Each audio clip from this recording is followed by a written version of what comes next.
topics and opinions expressed in the following show are solely those of the hosts and their guests and not those of W4CY Radio, its employees, or affiliates.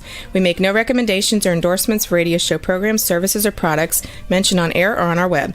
No liability, explicit or implied, shall be extended to W4CY Radio or its employees or affiliates. Any questions or comments should be directed to those show hosts. Thank you for choosing W4CY Radio.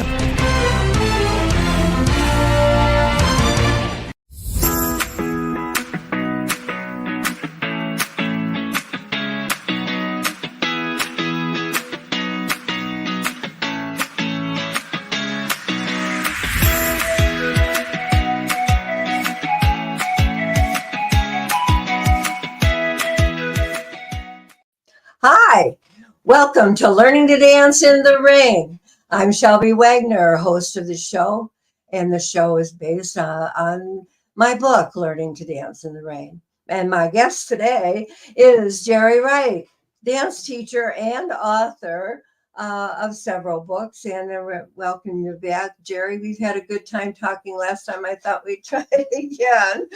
Yes, we did. Jerry, how long have you been teaching dance? More than 60 years. And wow, more than 60 years. Yeah. And how long have you been dancing? More than 75 years. I'm an old guy. Well, why did you start? What inspired you to start dancing? Well, when I was a young guy, I just liked dance, and music inspired me, and I danced all the time through grade school and high school, at school dances and programs and things. And I just told my parents that I wanted to learn how to dance like with an Arthur Murray studio or something. Oh, and so how you became an Arthur Murray teacher, I understand. Well, eventually I did. I actually started teaching when I was a teenager. Mm-hmm. It was after I'd taken classes at Arthur Murray Studio for a couple of months. I told him I wanted to be a teacher, and because it was expensive to take lessons, and if you signed up to be a teacher, they trained you, and you didn't get paid for being trained, but you didn't have to pay to have that happen. Uh-huh. So good reason. Yeah, and that just one thing led to the other, and before I knew it, I was a dance teacher. And so that was 61 years ago, really? Oh, that was probably more? the 70 years ago, because I was a teenager. Oh, wow. See, I'm an old guy. You're an old guy. I believe you told me you were 70. You've celebrated your 70th birthday how many times? Okay. In How did July, that go? in July, Mm-hmm. I will celebrate the 18th anniversary of my 71st birthday.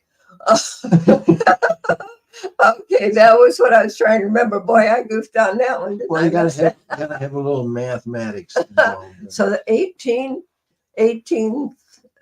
say that again now. 18th anniversary of my 71st birthday. That comes out to 89. Okay, so, well, you've been dancing a long time. No wonder you're so good at it.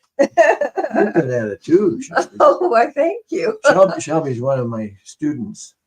And where is it that you teach and that we have to go? Let's tell. Well, right now, over a year ago, I went to the Commission on Aging and asked if they needed to have a ballroom dance class, and that I would be willing to make my services available if they needed something like that. And they said, oh, that would work in perfect with all their programs they have. Mm-hmm. So we came to a contractual agreement, mm-hmm. and the seniors. I teach seniors how to dance. They have to be 60 or over and members of the COA. Those are the only requirements. Mm-hmm. Only requirements, right? So that I saw in the paper that you were going to be teaching ballroom dancing at the COA in Three Rivers. It's on Broadway Street, Three Rivers, Michigan. And I had always wanted to take ballroom dancing. So I said, but I never had a partner. My husband didn't want to dance, and of course, I never thought about teaching dancing. It was just too expensive to go to Arthur Murray's back in those days. I thought. You made a comment. It's typical that generally it's the women that like to dance. Mhm. Men they have to be sometimes handcuffed or tied up and drugged to the dance studio. Uh-huh. But usually once the men find out how much fun it is and how much exercise it is, and it's such a good pastime, healthy for you and fun. We've made several new friends since since I started taking the ballroom dances.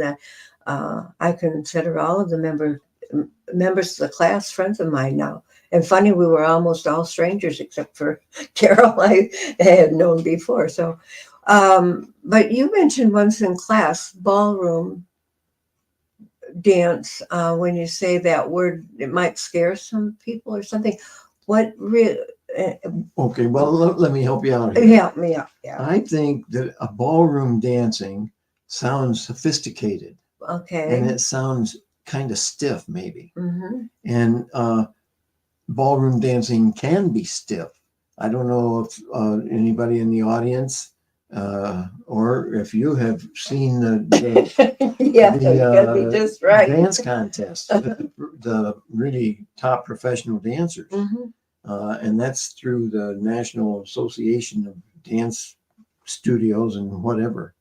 But that is the typical reaction to people. They say, "Oh, man, ballroom dancing kind of stiff," but there are so many different kind of dances, from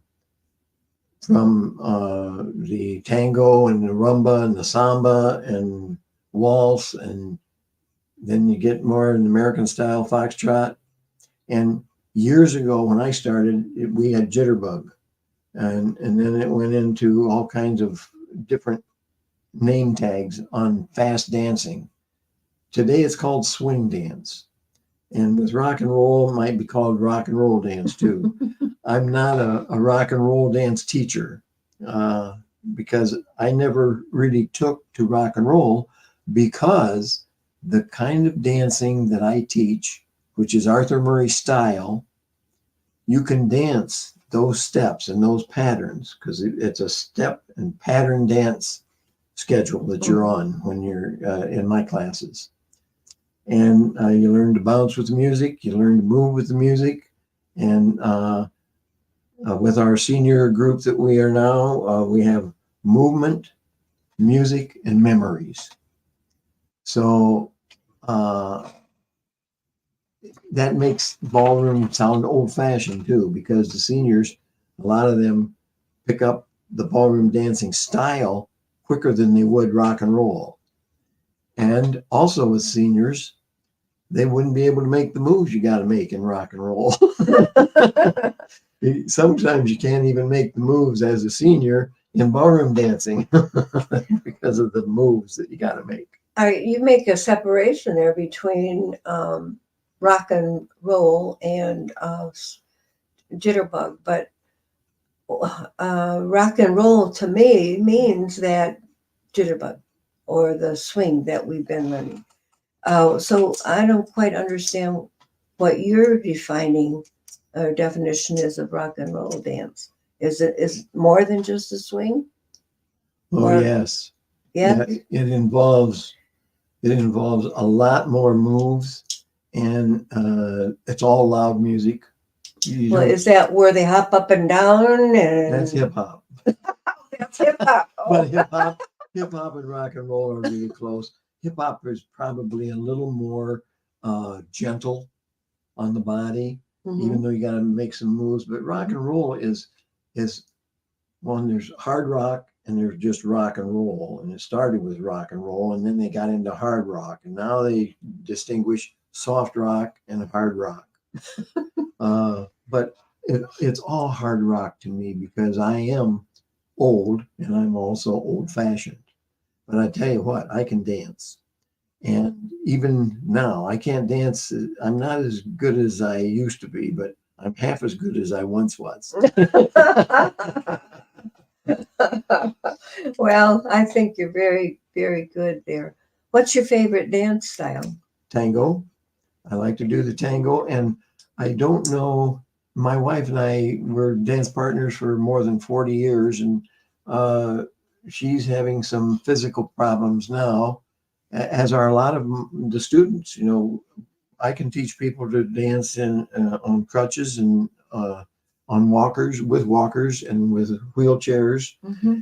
And when you deal with seniors, and including myself, it's only a half-hour lesson, as you know. And during that half hour, after about 15 minutes, a number of seniors in the class have to sit down and rest before they continue on with what they're doing. Yeah, I have to do that too. Yes. Sometimes. But it's a fun thing for seniors because it gives them the movement, the music, and the memories, and learning to dance, and learning to dance in the rain, which is the title of your book. Mm-hmm. But learning to dance not just in the rain, there's a little more significance with your title of Dancing in the Rain, because that ties it in with life. Mm-hmm. But that's the thing about dancing, is it is life. You're alive with music, and you've got a partner, or you can dance ballroom dancing. It's because it's pattern dancing. You can learn the patterns, and when you learn the patterns, you have to practice like school figures. But I still practice my dance class, my dance moves, because I have to show both men and women's parts. So I have to be able to dance the woman's part to demonstrate it, and I have to do the man's part to demonstrate. Mm-hmm. There's one rule, in my opinion, for dancing. The man has to be the leader, and the woman has to be the follower, because there's only one leader. You can't have both people trying to lead where you're going to go next and what pattern you're going to do. So the man has to learn how to lead, and the woman has to learn how to follow. Now compare that to marriage. So I'm not going to go there. But in ballroom dancing, that's one of those things you have to learn. But it makes it comfortable, and it makes it easy to do. And Shelby and Rick are a pair. They are a good dance couple. You guys are top of the heap for dancing, and it's fun to work with all the different people and all the different genres of music and all the different ages of people. I've taught from children to teenagers to middle age to old folks and senior citizens. And I even have taught handicapped students classes for a number of years. So in fact, it was teach a kid, give the kid a chance to dance. Give a kid a chance to dance. And it was all handicapped kids in the class. Mm-hmm. And that was one of the most inspirational classes, having those kids dance. Mm-hmm. Mm-hmm. But it's inspirational in all the classes for me, because my focus in my classes is on you, the student.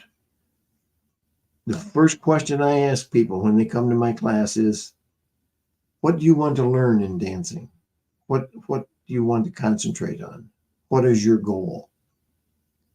And then I make notes of that, either mentally or on paper. Mm-hmm. And we go from there. Mm-hmm. Mm-hmm. Very good. So you design your lesson based on what the student wants. I do. Mm-hmm. And I not only design the lesson, but I go through every lesson plan ahead of time. So I know what I'm going to teach them. and it's focused or based on what they want to learn. So the problem with teaching more than I am right now is a day of teaching dancing is a day's work, because you have to learn what you're going to teach to each different class, because private dance lessons are more involved in a group. Right, right. So you were quite excited about an article in the Reader's Digest for March. Would you like to tell us a little bit about that article? Why were you excited about it? I have the copy of the March issue here. Yeah, I think it's March, April. March, April. Okay. Of 2024. Okay. Reader's And then you open it up, and there's what does it say? Let's dance. Let's dance. Let me read that subheading too. Okay. It's good for your body and even your brain. So. And your soul, it says too. And your soul. Okay. So tell us about that. All right.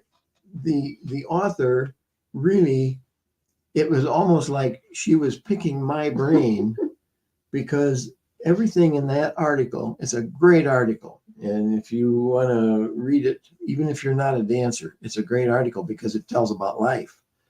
Mind, body, and soul are all three benefits of dancing. And it's not strictly based on ballroom dancing. Mm-hmm. Ballroom dancing is pattern dancing to me. So, but there's any kind of dance, show dancing, tap dancing, ballet dancing. It's a healthy sport and pastime. And her article is almost word for word in some cases of my philosophy of dance. And I just love the article, and I encourage people to go to the newsstand and buy the March, April 2024 issue. This happens to be the large print edition. Mm-hmm. I wonder why. I really like that. Can you see it? Because I can see it better too.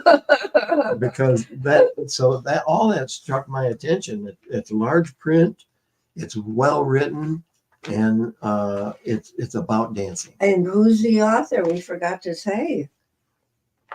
Well, the last name I'm struggling with the pronunciation, but it's Claire Siboney, and it could be Siboney, but that's the way it's spelled. That's the way it's spelled. Sibonney.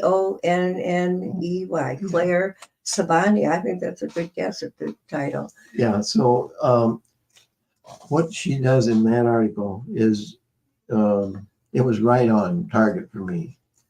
And I had recommended this to my dance class, and there's so many things in there that are quotes. I love that drawing, don't you, there? I do. And I just noticed that its genre is our department under health. They didn't put it under fun, entertainment. Right. Why would they put it under health? Because dancing is one of the healthiest things you can do, and it is definitely a sport. And I have books. Mind Over Body is one of them. They're old books. They're old dance books, but they tell you how to dance forever is one of the books. And all of them are based on health and taking care of your body. Eat right, sleep right, get exercise, and it exercises your brain, because you do have to pay attention to learn the patterns and to learn the dances. But it's so much fun. Yeah, I think it's fun. It's a lot more fun than taking a walk or doing exercises. All they do, you got to do those too. But with the dancing, it's all rolled into one, and it makes you think, okay, what steps am I going to do? what's the pattern here? And it really does make you think. You have your memory. It helps your balance, I think. I just thought of something that I think we ought to tell them about, Shelby. Okay, go ahead. Is after I had a heart attack, which was a couple years ago. No, it's been a little over a year. They put me into cardiac rehab. And the person I was working with showed me the different movements that I had to do and walk on a treadmill and all the things. And I got to tell you, I stopped him after the first lesson and I said, couldn't I do these exercises to music? That'd be safe, wouldn't it? Mm-hmm. He said, yeah, why? I said, well, because I'm a dancer. And these exercises are very much in line with exercises that you can take to become a dancer. Mm-hmm. So I finished out my cardiac rehab by dancing the exercises to my music. Mm-hmm. And it's so close to dancing, rehab, and exercising. Mm-hmm. So see, that's all health stuff. Right. How very healthy, right. And the last part of her article, she's talking about her mission being a sense of community. And she says, we want you to feel joyful, to get more involved in your community, to explore the limitless possibilities for the rest of your life. Right? I think beautiful, isn't it beautiful? Mm-hmm, very, very good. So you said earlier that taking a class with COA, that you've met a lot of new people, and I know a lot of the students from the class, you guys go out dancing to different places every week. Some of them go every week. which Guilty. Sometimes twice and 3 times a week too. And look at how healthy Shelby is. Yeah. Oh yeah, Shelby's really healthy. I had surgery on my, you can see on my neck. Had a vertebrae that was starting to press on my spinal cord. And if I had an accident that happened to affect my neck or that, I could have been paralyzed from the neck down. And so, yeah, they took one vertebrae out and the doctor called it a gate between the 2 that were remaining. I say to hold my head on because it kind of makes your head connected to your body, with the vertebrae. You got a good head on your shoulder too. I don't know whether they've read your book or not, or your books. Dancing, learning to dance in the rain, and scams. 150. I'll put yes on there. Yeah. I don't see. I guess my body didn't. But we talked about those the last time I was on your podcast, and she can write. Oh, she can play the piano. She knows her music. She knows her dance. So a good source here. Yeah. Well, another thing got this going. We were invited to go to karaoke, and being a music teacher and singing teacher, I didn't really want to go to karaoke all the time because, there are good people singing and there are some that we'd rather they sat and enjoy. And after I had a nodule taken out of my lung about 8 years ago, and after that, my voice kind of like what was it? Julie Andrews lost her voice in surgery on her neck or her voice or whatever. But I went from high soprano down to, I call it the basement. And so I had not sung very much, other than when I was directing choir or that. But getting into the karaoke, and I thought, well, I guess let me try it. So I got up there with another lady who was singing as crazy, and Patsy Cline, and it was very low. And I said, hey, let's sing this together. And so we did, and I got hooked on karaoke and singing it up 2 octaves lower than what I used to sing. So it's kind of interesting, but they like it.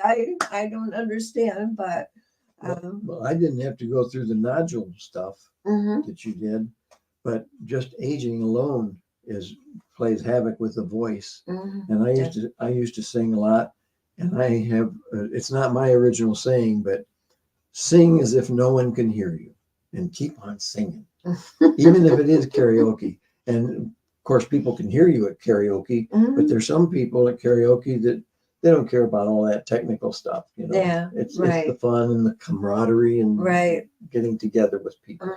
Yeah, it is, So and keep we singing. made a lot of friends there that we never would have met otherwise if I hadn't started learning how to line dance. That's what when I moved back to Michigan from Tennessee after my husband died and saw the local COA building Committee on Aging group was having line dance classes, and so I started. That's what got me back in dance because. Oh yeah, I used to like to dance.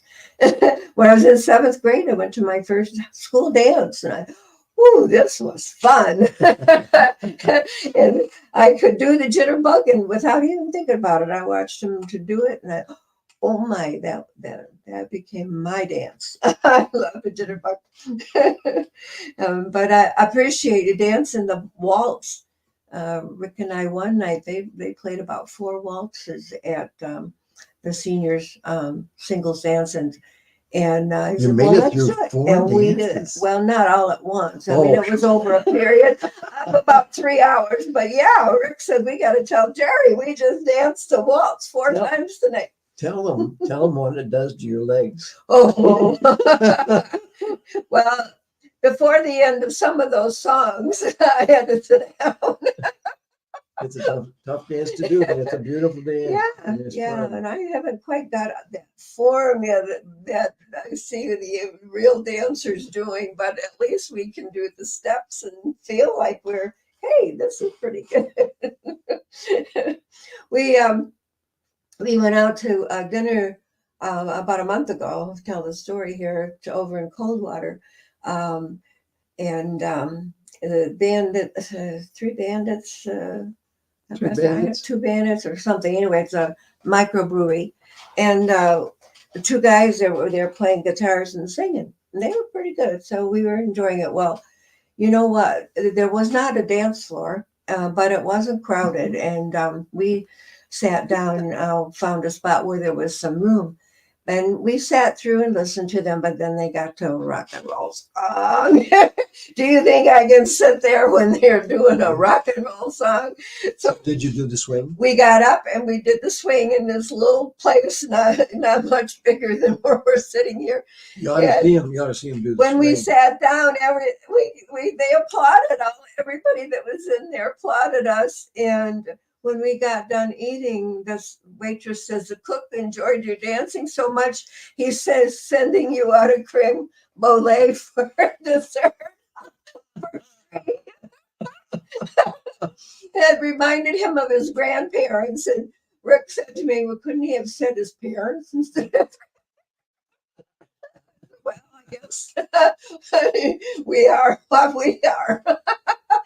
And then, but that wasn't the only thing. We finished that up, and I said, "Well, can we have our bill?" And she said, "Well, the man at the bar liked your dancing too, and he paid for your meal." So, wow, thanks. Just that one dance, and they liked it so much. I don't know how many people out there in podcast land knows this, but Rick is totally blind. That's Shelby's partner. Yep. They're It's good. very interesting. They draw applause on the dance floor. Even a standing ovation one night. Sure. It was really, really fun. But yeah.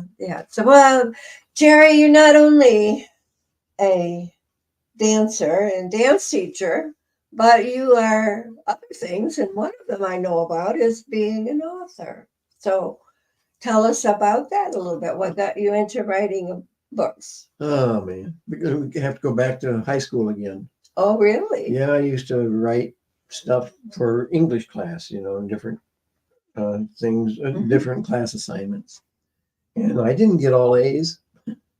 I was a terrible speller when I was at elementary school.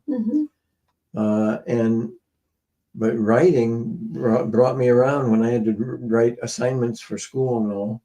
And this was before typing. But so I started writing stuff on the side while I was in high school. And soon after, while I was in high school, either when I was still in high school, a senior, or maybe it was a couple of years after I was out of school, I don't remember. I wrote a musical called Sweet Georgia Brown.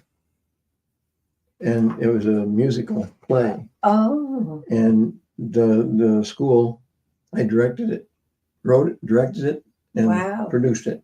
Wow. And I was a pretty young guy. And as I look back on that, Sweet Georgia Brown, I could see a lot of things I could have done different. But I wasn't old enough, and I didn't have the experience and the knowledge of writing. But I still had that enjoyment and success with that. And then I went on to write freelance books. It was just so long ago, I had to write down some of the titles here. That's not the list, though. Oh, this was what I was starting to write down when we were getting ready here. But I did all kinds of scripts, and I did Great Scott, What Next, which was a stage play and a comedy. And this was a long time after I had graduated. But the Community Players group put that on for one of their shows one year. And I don't even have any of those scripts left, I don't think. And then I wrote a book called Choices, which was sort of a self-help book that we make choices in our lives, what we want to do. And at that time in my life, I wanted to do everything. I wanted to sing, I wanted to dance, I wanted to write. And so I pursued all that. And that got me into writing. And after I wrote that book on choices, and I've got a good friend, his name's Vic Eichler. He's an author as well. He said, well, you want to write more. He said, that's a good book. And I believe it or not, I was not on the bestseller list. Not even close. But you've won several awards with your writing. Not the bestseller, though. Well, not the bestseller, but some pretty honorable awards. What we won, the first one I won was the second. I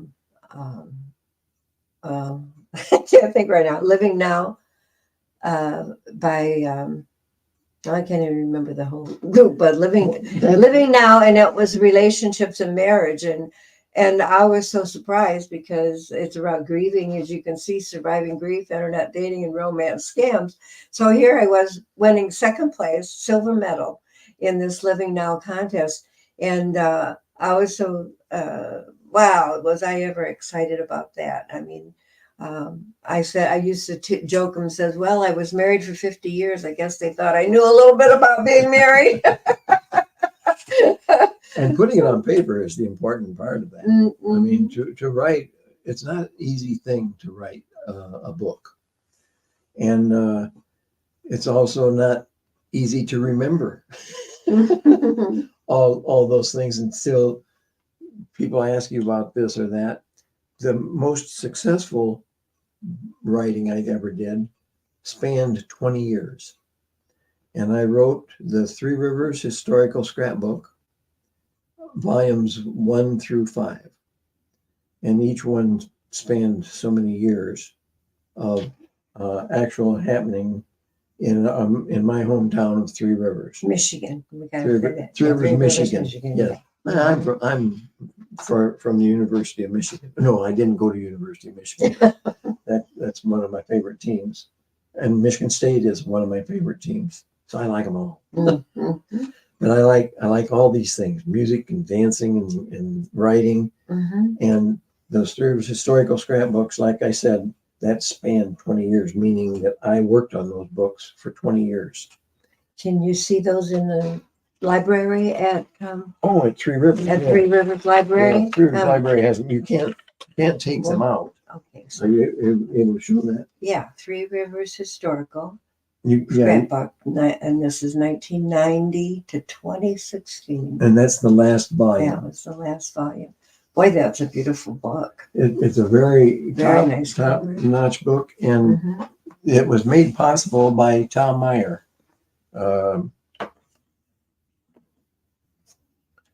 He had set me up so that I could work on those books. He set me up with an office and computer and everything, so I had a lot of support. Mhm.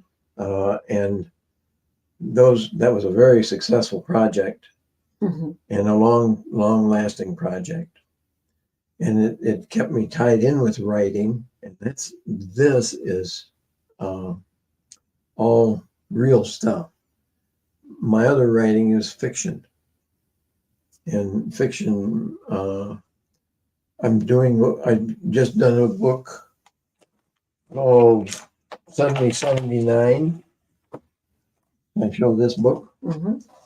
Suddenly 79, and there's a subtitle, Blocks of Life. And it's fiction. Mark Twain says, "Is there more truth in fiction or more fiction in truth?" That he made that famous. Oh. And that's true. I say that all fiction is based on truth. I mean, it grows from truth. The fun about writing fiction is you can take those real situations and stretch it and grow it, and dramatize it, and make it a really interesting story rather than something that you think is what you like. Mm-hmm.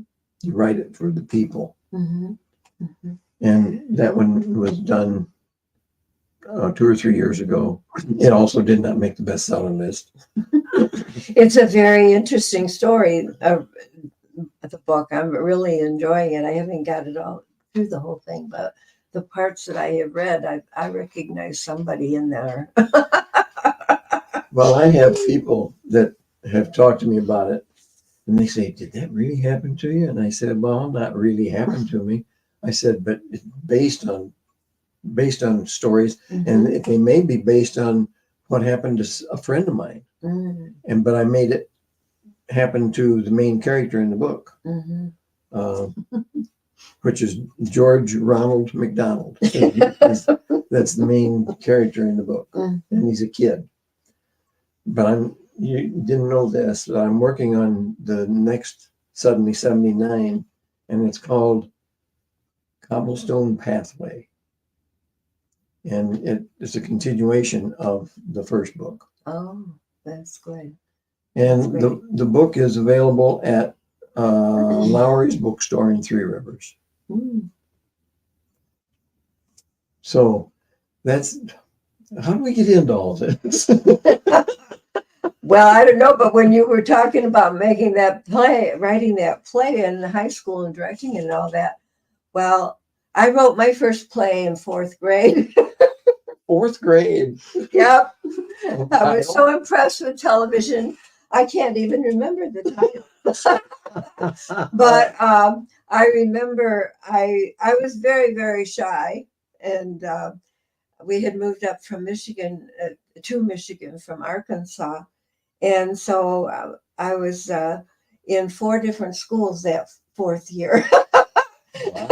Because we had moved a lot and other things that happened. But we finally got into our house that we bought and that I grew up into there in Pontiac. And I don't know what motivated me, but one day I told the teacher, I says, "I've written a play." And she says, "Will you read it to the class?" Oh dear. I didn't know. Oh my goodness. No, I couldn't read it. I couldn't get up in front of the class and read it. But, oh, yes, you can, Joey. Yes, you can. So I got up there and I read the play all right to the kids, and they listened. But as I read it, it sounded so strange to me. I said, boy, you got a lot to learn yet, kiddo. In fourth grade, I'm impressed. I should have saved it, shouldn't I? Come You to should think have. of it. I bet you don't have it. No, I don't. At least I don't think so. My mother might have saved it. She saved a lot of things, but yeah, I did. A few years later, I think maybe in about seventh or eighth grade, I wanted a diary so I could journal and start writing things. And um, I don't know. I like to write, and I've got lots of notebooks that are filled with my writing. And I'm surprised when I pick up one and start reading. I said, "Oh, gee, did I say that?" Well, one thing that I really liked to do was write scripts for stage shows, not a whole show or anything, but for the MC to follow, to take the people through the music and the performances. And I ended up forming a chorus, Great American Patriot Chorus, and it spanned 8 years in existence, and it was raising money for things like memory, the military, American Legion, and things that stem from that. And I ended up writing all those scripts for that and directing the chorus, and that was a wonderful time. Couldn't sustain it after 8 years. It was, but we had as many as 80 people in the chorus. Wow. Jeff Kiefer was the musician. Do you know Jeff Kiefer? He's from Three Rivers. He's got his own studio, Kiefer Music. Well, I do have a play, a screenplay that I wrote based on my learning to dance in the rain. I had some interest from producers that wanted, thought the story was good, but that there wasn't enough there. So I have written a screenplay. We're working on it. Good for you. The story of the scamming is so important today, and finally it's getting out there in the news. At least I'm seeing it. I don't know if everybody else is, but there are groups. One is something, Operation Shamrock. I read about on LinkedIn, and this deputy county prosecutor from Santa Clara County in California has been given the job of going around and getting this, learning as much about, in their case, it's the cybercrime. It was called pig butchering. And so they're really getting it out there because it's by organized crime syndicates have taken over, and they're kidnapping people, making them go, promising a job. This one young man was promised a good job as a financial person, and it was in Southeast Asia, and he was so excited. But when he got there, he found out he was kidnapped and had to do what they said. And what they said was making these calls, starting out with romance, scamming a lot of them, or investment, depending on whatever person they're talking to. But it always leads to investing your money in a fake company. And what did you say? Cyber currency crime or cyber crime. Okay. In fact, I'm going to do an interview with the Cyber Crime magazine online at the end of this month. So I'm quite excited about that. Yeah, good for you. Trying to get the information out about that too. My book, of course, was in romance scams, and it was written first in 2018. So back then I didn't have any support. I mean, well, I went to the state police to report it, and then, well, you've been scammed, and we're sorry, you won't get your money back. There's not anything we can do, but blah blah blah. And I felt like a fool, and I still do when I think about it. But you go on, and the same that could have gone further, and later on it did, because I invested some money to help me pay the debts I had incurred marketing my book, And so then I got involved with that, and it was another scam that I got into, and now it's called pig butchering. And when I first heard that word, I thought, oh, gee, it's nothing like making me really feel bad, But when you think about it, it's very much explains what's going on, because it starts out flattering you and fattening you, encouraging you and all of this. So you trust them, and then you put your money in, and then all of a sudden you find out. They're really good at it. They make you, you get statements and all this. It shows that your money has grown, doubled, in a short time. And then some people have lost their homes and everything that they've owned to this cyber crime. So in that case, scam is always recognized if people are asking you for money. And if you have to give money to them, then don't. Just right. don't. They're getting. We're running out of time now. We got about 2 seconds here, so I want to thank you for. I want to thank you for coming today, and I enjoy talking to you always. I enjoy that, but I want to thank the audience for listening, and I hope you enjoyed it too. Thank you very much. Hope to see you tomorrow at class if you can make it. A doctor hasn't cleared me yet to dance, so I don't know if I can. But bye everybody. Thanks for coming. See you next week.